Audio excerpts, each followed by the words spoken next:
Welcome to Spectator Sporting. I'm Zach Roach, along with my co-host, Mr. Adi Wally, the architect. We talking about the NBA draft review, and we got a special guest in the building. We got my man Vito here to help us out with the draft today, to help give some insight. Make sure you go on YouTube, subscribe to that Spectator Sporting page, hit that bell. We will comment. The NBA draft is the final is pretty late. The finals are still going on right now, but the NBA draft is coming way later than normally expected, but it's coming. And it's some pretty good prospects. And I'm gonna start with the first one that might be number one and number two on everybody's board right now. I'm gonna start with you, Bayless. What are your thoughts about Oklahoma Cowboy Cade Cunningham? Cade Cunningham, consensus number one overall pick for most draft boards right now. If you go back to our previous shows, I predicted that Cade Cunningham would probably be number one, number two. Nice way to Jalen Suggs. But, you know, You did it. I did. Yeah. I didn't think he would have an opportunity to play in a tournament based on the NCAA scandal and whatnot, but he actually did. Yeah. And he showed improved. He came in and came like a game buster. He had a NCAA tournament win. Yep. He scored 40 points against Oklahoma. Yeah. 40 and 11, as a matter of fact. That's a big game against a big team. But he also beat Baylor. Like, his team beat Baylor this year, the national champion. So Yep. I think for me, he showed improved. He did a lot over the season to improve his skill level. He averaged 26 and 4 per game. Wow. 4 assists. Yeah. We round up. It was 3.5, but we'll round up. But he shot 40% from the three-point line, which is very interesting, right? But the most interesting thing about him right now is they're projecting him at point guard. We didn't really see him run as much pure point guard because he was the best player on the floor on both sides most every night. He ran the point like a point forward, so they're projecting him at point guard. So we'll see how he shakes out. He's a perfect NBA athlete, in my opinion. 6'7", 6'8", 220 pounds. Projected as a very interesting point guard at the top. Yeah, I can see point guard because he does have the ball handling skills. He does have, he can run the offense. He has shown he can do that. Very talented player. But you know what? The Detroit Pistons, they already got Killian Hayes. They drafted him with the number 7 overall pick in last year's draft. Yes. He was one of the most disappointing rookies. All right? He shot 35% from the field, 28% from downtown. And so I guess Detroit to bring him in, maybe they'll start both of those guys at guard. Or just take Killian Hayes off the bench and just let Cade take it over. You could never have too many guards though in the NBA right now. Yeah. You can run 4 or 5 guards on the floor at this point. So it's if the player can play, you got to put him out there. To your point, Killian Hayes probably was under the Detroit Act. You go to Detroit, that's where your career dies. No disrespect, but that's what happens. He's a young kid, very young kid. Yeah. So we'll give him. I ain't gonna give up on Killian Hayes yet, but Cade Cunningham coming there taking the spot. No doubt. Of course, that's the number one pick. Well, we have seen. We'll get to that later. It's been rumors that Detroit was thinking about considering trading their number one pick. So we'll see what happens right there. But Cade Cunningham, if he goes to the Pistons, he's definitely gonna be. I don't know if, like you say, they might put him at point, but he's starting at one of those guard positions, whether it's guard, 2 guard, whatever it is, especially with that height, 6'7", 6'8". Yeah. I mean, he's going to be a really good player, I think. Adi, talk to me about the G League star, Jalen Green, one of the first players that actually signed a contract to go to the G League. What's up with Jalen Green? Yeah, Jalen Green, he was the 2020's number 1 high school prospect, all right, and he's 6'6", and he's slim, 180 pounds. But Jalen Green, he has excellent control and balance when to finish in the paint after contact. Now, he's 19 years old, but Jalen Green is going to be a beast once he bulks up to around 195 pounds. Now, he's a California kid from Fresno, California. He's a high riser. He's going to have his teammates and his fans pumped up and excited with some highlight reel dunks and some very super athletic plays out there on the court. They call him the unicorn, all right? And so now... But wasn't another NBA player? Yeah. Porzingis. Yeah, so... I guess we could call him the black unicorn. Call him I'm the black unicorn. Okay. And you know, hey, Porzingis was killing until he got hurt. Yeah. So, True facts. my man Jalen Green, you know, he's very exciting to see out there. Now, after his freshman year at San Joaquin Memorial High School, the same school that the Lopez brothers went to, his coach told him that his jumper was a little bit off. So Jalen Green became a bona fide gym rat and improved that jump shot every offseason. Then in his senior year, he transferred to Prolific Prep, which is a school where elite hoopers go to increase their draft stock. He averaged 31 points, 7 rebounds, 5 assists a game. And so he turned down offers from Fresno State University, Memphis, Oregon, Auburn, and the USC Trojans. He turned them all down to become the first player to take advantage of the G League's Professional Pathway Program, which paid him $500,000 last season and allowed him to pursue lucrative endorsement deals last year. And he averaged 18 points, 46% from the field, 36% from the three-point line, 83% from the free throw line. Wow. Now, I'll be surprised if the Houston Rockets pass up on Jalen Green. They do already have Jayshawn Tate. He was a all-rookie first teamer last year, and they also have Kevin Porter Jr. at 16.6 assists last year. That was a good pickup. That was excellent. They got some decent wings, but hey, this is a wing league. I see Jalen Green. I see him going to the Houston Rockets and being the first draft pick since they got rid of James Harden and just getting a rebuild going with him. That's a good PR move.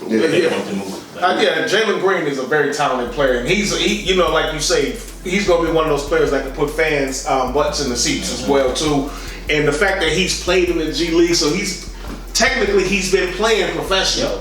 So you know he kind of knows what the NBA. He got a year around to learn the NBA. So that's Jalen. He's going to be a very good player as well too. I'm gonna talk about Jalen Suggs. Hey, look, now you was big on Cade Cunningham. I was big on Jalen Suggs. I mean, you talk about point guard in the purest form. Here's your guy. He averaged 14.4 points, 5.3 rebounds, and 4.5 assists and 1.9 steals a game at Gonzaga. As a true freshman, helped lead Gonzaga to the national championship game where they got whooped by Baylor, but he had the epic moment of the tournament where he hit the game winner against UCLA and from dang near half court. So, but what I like about him is at a point guard his size. He's 6'4", 205 pounds. He's a very unselfish. He can push the pace. He's going to really push the pace. He can finish with either hand, right or left hand. He probably needs to add like a floater to his game. Mid-range jumper could be a little bit better, but I think he is a franchise NBA point guard. And I think floor general. He kind of reminds me of like John Wall, but a little better coming out of college. He kind of gives me That's a bar raiser. Absolutely.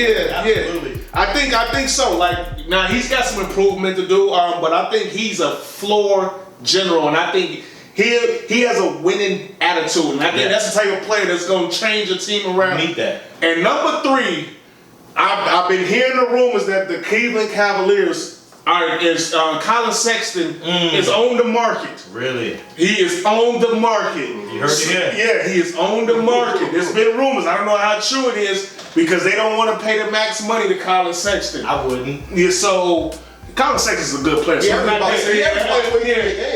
dissing Colin. He's a very good player. Yeah, he's not a max player. To me.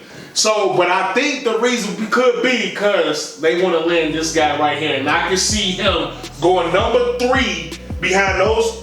Well, it could, because it's the guy we're going to talk about later. Yeah, right. You know what I'm saying? It's going to be in there too. Yeah. So we don't know, but I think Cleveland, who has a big man, who has a couple other pieces, they want the pure point guard, and I can see him going to the Cleveland. They don't have the pure point guard. They got Darius Garland. He's not a pure point guard. He's more of a shooter too. He's more of a scorer. They're both like 2 scoring small guards. You can't really have 2 small scoring guards in your backcourt. Neither one of them really have high octane defense. So it's like, how do you make them match? You got to bring in Jalen Suggs. I agree with that. I would say I'm looking at the Toronto Raptors with the number 4 pick. I was looking at that too. To see what they're gonna do with Kyle Lowry as an unrestricted free agent. And now, is the Raptors gonna do this rebuild thing? Are they gonna let Kyle Lowry walk? And now, if that happens, I know Toronto would love for Cleveland to pass up on Jalen Suggs so he can take over. You know what I mean? Be out there with Van Fleet and them, and Siakam. So it's gonna be interesting. It's never too many guards, though.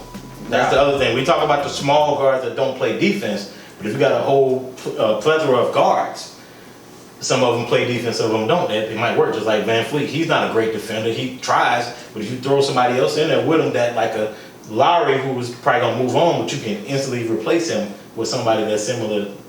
And Suggs is one of the best defenders at the guard position. He's great on defense. True. Yeah. So I got high expectations for Jalen Suggs. Now, when I say the John Wall comparison, I'm saying he has a tablet like the way he pushes the court. He can get the rebound and just take off down the court. And he's always looking ahead. His eyes is all the way up. I'm telling you. Very good vision. Yeah, very good vision. If you need a point guard, this is your guy. I think this is the best point guard. Yeah, to me. This is the best point guard in this draft. So I'm gonna go back to Vegas. Here's I could be wrong, but let me see. I think USC's Trojan Evan Mobley might have the highest ceiling of any player in this draft. Is that fair to say? That's very fair to say. I think he made in a mold of. I hate throwing his name out there, but I do it a lot. He has a Kevin Garnett type of game. Yeah. Where he could be that stretch, but he's also an interior defender and rim protector. But he also can hit threes. But he also can put the ball on the floor. Right. And get the rebounds on both ends of the floor. So this guy is very intriguing. He's 6'10", 6'11"? He's 7 foot. 7 Whoa, foot. wait a minute. He's 7 foot. Yeah, it's a whole different He had level. 3 blocks a game last year. So see, there it is. I mean, he. If I was a GM with a blank slate, I probably would pick this guy. Like, you're right, because this is a guy that can go from the first pick to the 5th pick. Mm-hmm. He is that, like, Detroit, they can just throw a bombshell at everybody and be like, no, we're going with Evan Mobley. And any other team, because of his upside. I mean, you talk about a guy that's 7 foot, who can pick and roll, you can catch oops, who's athletic. And the key is his defense. He is able to switch on guards on pick and rolls. In the NBA, as we're watching Chris Paul absolutely dismantle every center that he switches on. This is a guy, I'm not saying you should take Chris Paul, I'm just saying.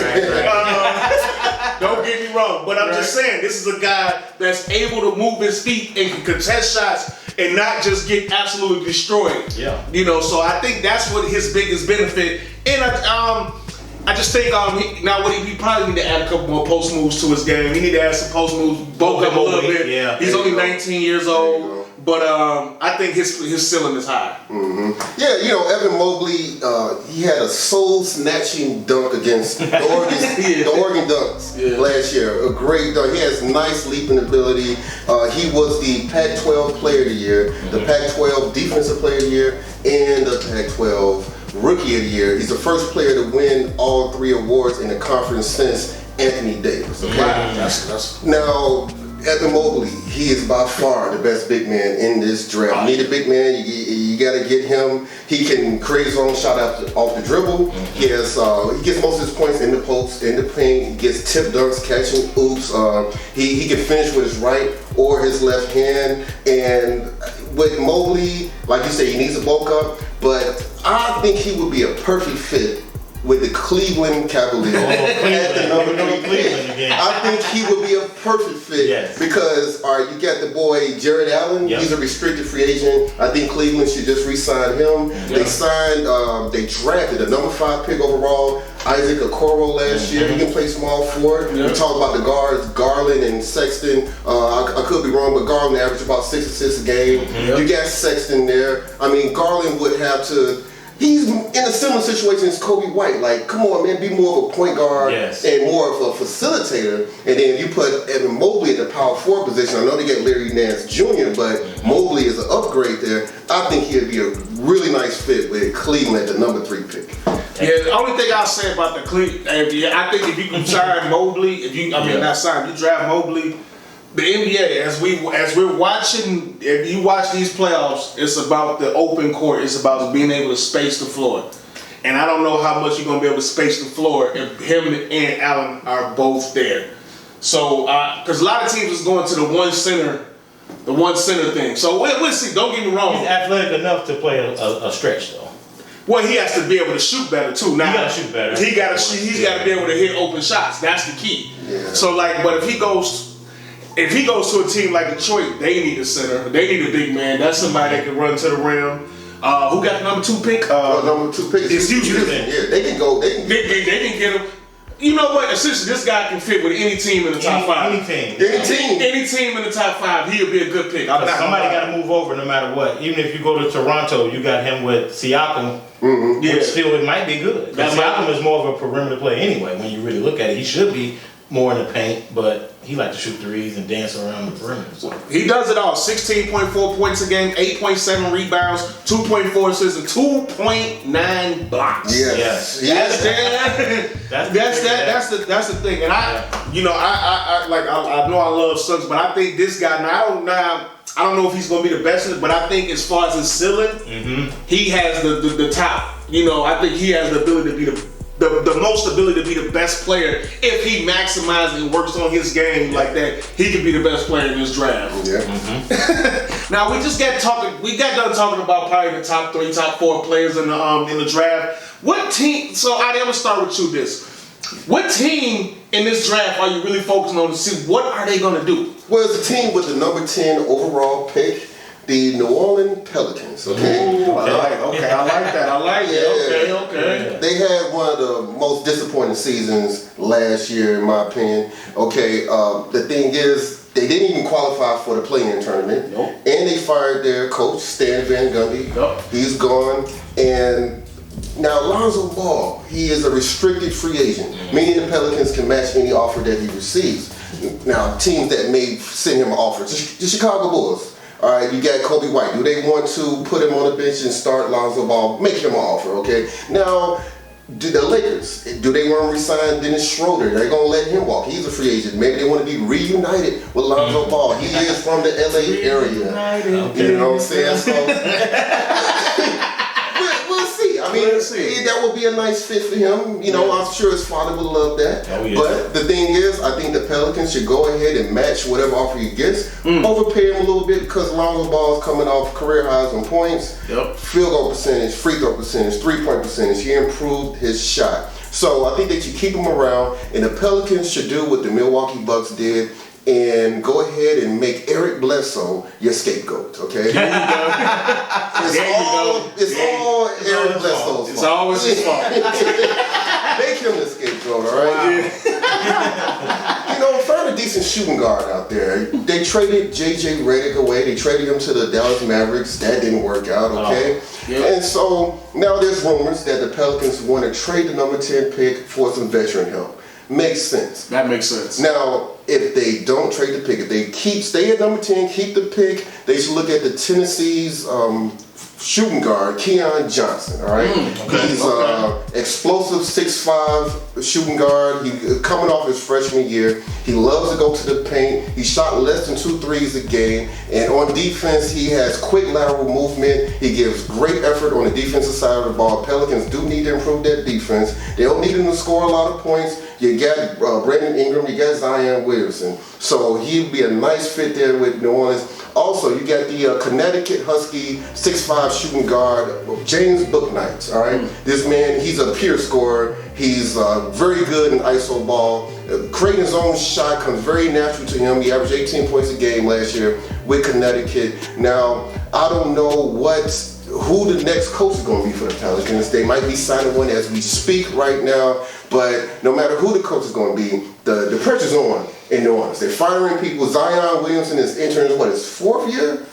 His third year? He's entering his 3rd year. You see John Morant made the playoffs already with the Grizzlies, and the Pelicans on paper, they look like they have a better team. Zion, you got 2 All-Stars.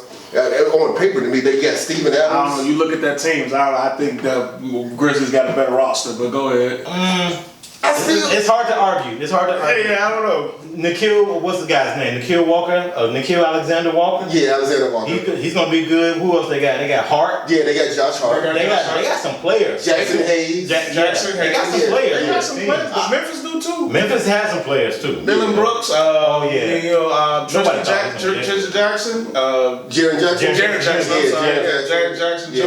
Yeah. Valanciunas. Well, and of course, Ja Morant, but still, Zion need to be feeling some type of way. I'm pretty sure about Ja making the playoffs. I guarantee you do. There's no question. And I think next year the heat is on in New Orleans. Their fan base is losing patience. Mm-hmm. They want something to happen. They want an 8th seed at least next year, and they got to get this number 10 pick correct in this draft. They got a lot of picks too coming up in the next few years too. So I would tell their fan base to simmer down. They're building for the future. This guy's not even, what is it? Is he 20 yet?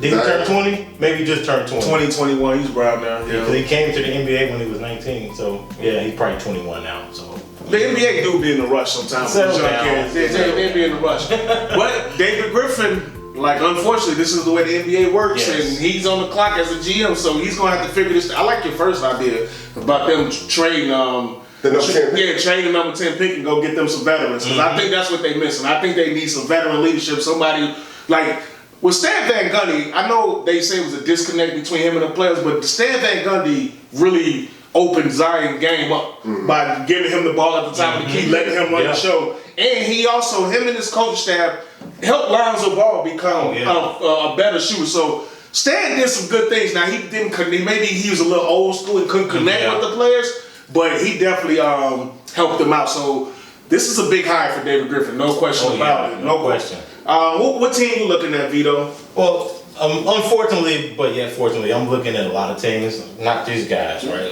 I know I wanted to, but they only have a pick. They got 38, and it's not. You don't get it. You don't stay up at night looking for the 38 pick. No. I'm sorry, it just doesn't happen. I got a few teams. I'm gonna go through them real quick. Oklahoma City. That's a very interesting situation because they got 75 first round picks. Yes, they got 3. Yep. They got 3 picks in the first top 20. Wow. So they got 6, 16, 18. They could be in play to make any move that they could possibly want because they could keep 2 picks, they can get rid of all 3 picks, they can trade 1 pick, and, they can do anything. Yep. And they got a clean slate. So if they really wanted a guy like Evan Mobley, we can go get him. Right? They can go get him if they really wanted him. Second team, Orlando Magic.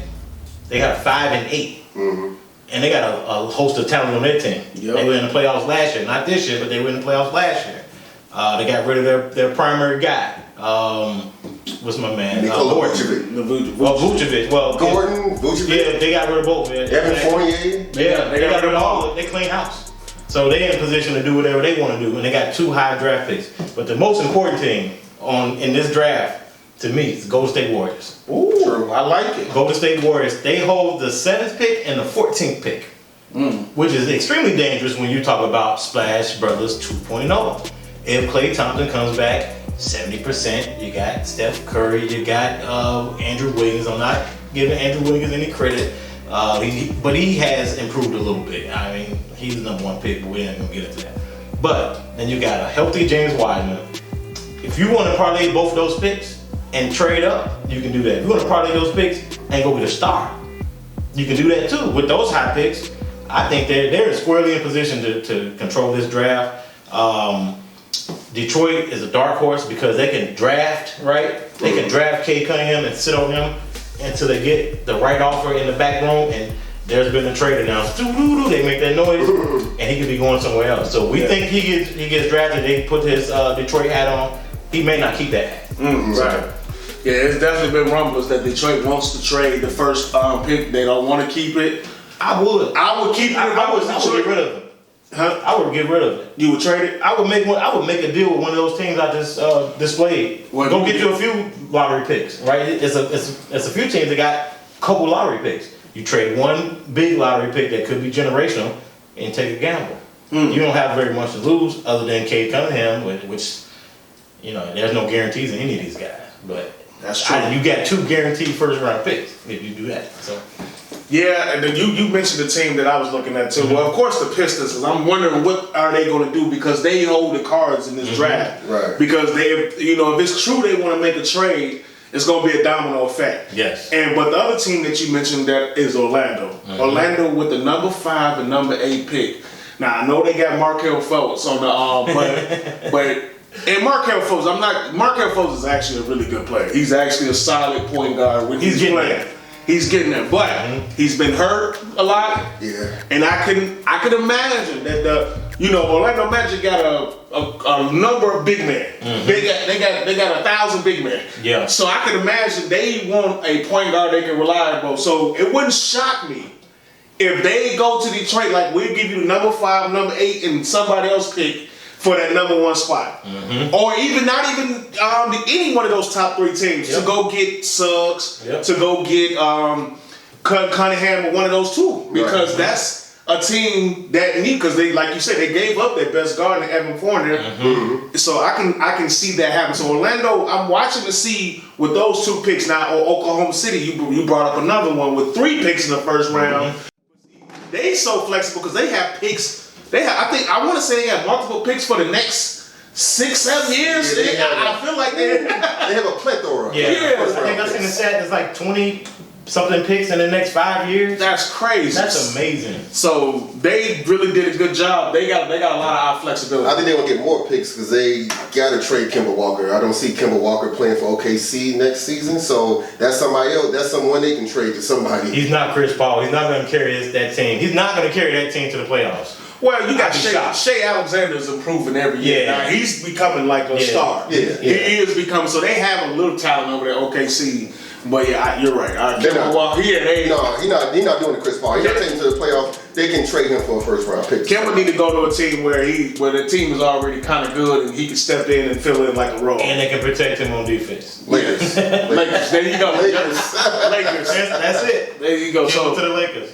Both interesting points about both of y'all. Let me talk about a player that we didn't talk about in this draft. Well, I'm going with the 6'8" point guard from Australia, Josh Giddey. Okay, I like it. I like that. He became the first Australian guy in NBL history to record back-to-back triple doubles. He's only 18 years old, but he averaged 11 points, 7 rebounds, and 7 assists. He had a 2-to-1 assist to turnover ratio. He's arguably the best passer in this draft, all right? Jalen Suggs is up there, Josh Giddey is up there, but this man has superb vision. And the thing is, this guy, he's not fast, but he's crafty, all right? And he loves to get out there, but he needs to improve on that jump shot. He needs to stay in the gym so he can develop a reliable jumper. He passes the ball a little too much. He needs to become more of a scoring threat out there. But now, I think he'll be a nice fit at the number 15 pick to the Wizards, all right? Now, we're waiting to see if the Wizards are going to do this whole blow it up. And try to. Now, if they might not blow it up because they might have to keep Bradley Beal's and Russell Westbrook's massive contracts, okay? But even if they do keep those guys, Josh Giddey can come off the bench and back up Russell Westbrook. And Westbrook has 2 years left on his deal. But Giddey, he only shot 29% from downtown, 69% from the free throw line. He needs to get that jumper together. He needs to get his on-ball defense improved. And he'll be a solid player for years to come at the point guard position, 6'8". I'm looking to see where he falls. I like that. Vito, who we didn't talk about that you want to talk about? You know me, I got a few, but I'll keep it to 2 real quick. Davion Mitchell. That's your boy. He's a very interesting pick because when I see Davion Mitchell, I see the other Mitchell. Donovan Mitchell. Ooh. Wow. They wear the same jersey number, right? Yeah. They look very similar, especially at the beginning of Davion's career. They had similar trajectories, I would say. NBA Mitchell's a little bit taller, a little bit bigger, but when you project out and you, because it's the eye test for me. When I see him dominate those guys in the NCAA tournament, that convinced me. So I think he should go higher than where they got him projected. Late lottery. He has a high motor, 6'1". He's 22 years old, and I think that's the biggest knock on him. That he's not 19 like the rest of these guys. He's 22, so he's more seasoned. They don't think he has an upside. Back to my most favorite pick. I try not to be a homer as much, but Ayo Dosunmu or AI or Ayo whatever. Ayo. You want to pronounce his name? He's the truth. And I believe that he should not slip way down to I see on this draft board, I'm looking at him top 15. I've seen him as low as 30 something. Like this dude's 6'5", 195. That's a Michael Jordan frame. He's from Chicago. He has what they call the Chicagoness, the dog spirit that I love. Yeah. I would hope that they would flip flop. In my opinion, for me as a Homer fan, flip flop. Let Ayo go first round. Top pick, one of those type of things. But if he does slip, let him slip to 38. 38 to the Bulls. 38 to the Bulls. We need something. It's not gonna happen, but Bulls need something. I can dream a little bit. It's been a bad year for me as a basketball fan. So nah, but I was with you on. I love Davion Mitchell. I love him. I know the critics gonna say he's only 6'2", he's a bit small, but this dude is a bulldog. This dude is he is one of the. Besides, I said Jalen Suggs was the best on-ball defender at the point guard position. He's right there. He's right there. He's right there. You see it on display in the national championship, which is real interesting. Yeah. Right? So and he was great in the tournament. But he also shot 45% from three ball. Mm-hmm. He's got the handles. He's got the step back jumpers. He can get his own bucket.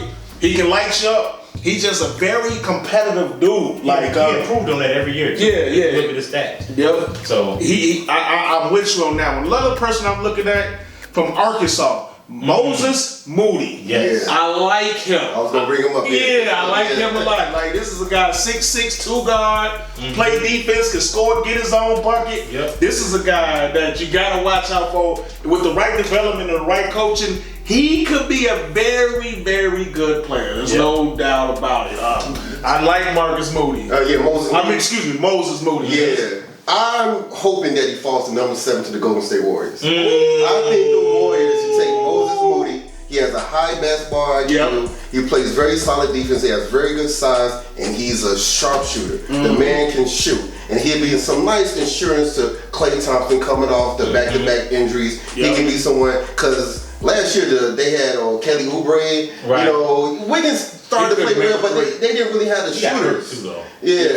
Oubre was broke before he got hurt. Yeah, he was so bro. I think he missed his first 25 threes or something for the season. They need somebody like Moses Moody at the number 7 pick. I think they should go ahead and grab that dude. I like Moody because he can definitely shoot. He can score. He can also get his own bucket too. So I think he's gonna be a solid player. I gotta throw my boy Scotty Barnes in there too. Yeah, I think Scotty Barnes to Golden State would be amazing. Golden State he could supplant Wiggins probably instantly. Now you'd be looking for a trade to get Wiggins out of there. So that's interesting. We gotta keep an eye on that. Golden State is an interesting team because they got like the best point guard in the league who led the league in scoring. And all they need is of course, if Klay coming back, and all you need is like a piece here and a piece there, and they're like right back at it. So Golden State, and with 2 first-round picks, that is a great situation. That's a great situation that the Warriors are in right now. Yeah, and I do want to mention one more guy, man. The other G League star, Vegas talking about him. Yeah, Jonathan Kuminga. He's 6'7", 210 pounds. He's a small forward, but he can also play power forward. Kuminga is a native from the Congo in Africa, and he went to the Patrick School in New Jersey. Now, Kuminga, he's the most athletic player in this draft. He's a strong finisher. He has a super high vertical. He runs up and down the court with blazing speed. He has a 7-foot wingspan, and he has future all-defensive team written all over him, man. He can make an all-defensive team in the future. Now, Kuminga, he moved to the U.S. right before his freshman year in high school. And he said in the Congo, there was no indoor courts. So the man had a late start to organized ball, all right? So he's like a late bloomer type of dude. And you can tell when watching the film because his jumper was off and he was a little overly aggressive with his shots, forcing shots up. That's why in the G League with the Ignite, he only shot 38% from the field, 24% from the three-point line, but he did average 16 points, 7 rebounds a game. And so Kuminga, he just needs to settle down out there. He's a little anxious, but he's just trying to get a feel for the game. He's a big potential dude, and like we talked about, the Orlando Magic has the number 5 pick and the number 8 pick. The OKC Thunder has the number 6 pick. I think he's going to go to either OKC or the Orlando Magic and just try to develop him there. So So looking like this draft, overall this draft, now this is before, we haven't seen none of these guys play in NBA, but this seems like you got your you might have potential superstars in the draft, then you have a bunch of good players. Yeah, it's kind of looks like the 2018 draft almost, and which has turned out to be a damn good draft so far. Absolutely. DeAndre Ayton, Luka Doncic, Trae Young, that's turned out to be. I mean, that Kevin Huerter, remember he was in that. That's turned out to be a pretty good draft right now. So we'll see. We'll see about this 2021 draft, but a lot of teams need help. Unfortunately, our Bulls are not in the first round, and we need a point guard, and we can't get. Well, we're not in the first round because we got Nikola Vucevic, and he hasn't played a lot of games with Zach LaVine. He had COVID, so hey, you know what? Let the Orlando Magic have the number 8 pick. We'll take Nikola Vucevic. We'll take Vuce. So we got to spend some money in free agency, pretty much. Basically, that's what it comes down to. We got how much money is there to spend? I think it's a lot. I think they got some bread. Well, they got decisions to make. They got to sign Zach LaVine to Zach LaVine finna They got to get give him a max. They got to give him. He's about to get so they got to do that. That's first. Yeah. Ooh, no draft picks though. Yeah, that's a tough 38 pick. The 38 pick. second round. Now you got to find a gym back overseas. That's where you find overseas gyms. What's that? What they call it? The draft and stash. Yeah. Well, we got the guy from last year. Hopefully, we can bring him over from from Montenegro. I think that's the country he's from. I have to do a little bit more. Is it Serbia? Yeah, something like that. Yeah. They always got a guy over the overseas coming. we hope like the Joker. We hope. Like Nikola Mirotic, remember we kept waiting year after year for Nikola Mirotic. I thought this guy was gonna be the next Dirk Nowitzki. Right. Yeah, but man, so we'll see about the Bulls. But I think this is gonna be a good draft. I'm Zach Rose along with Adi. I want to thank Mr. Vito for coming in and helping us out, schooling us, getting ready for the NBA draft. In the meantime, in between time, make sure you go on YouTube, subscribe to that Spectator Sporting page, hit that bell, leave a comment. We will respond. Until then, in the meantime, we out. Peace.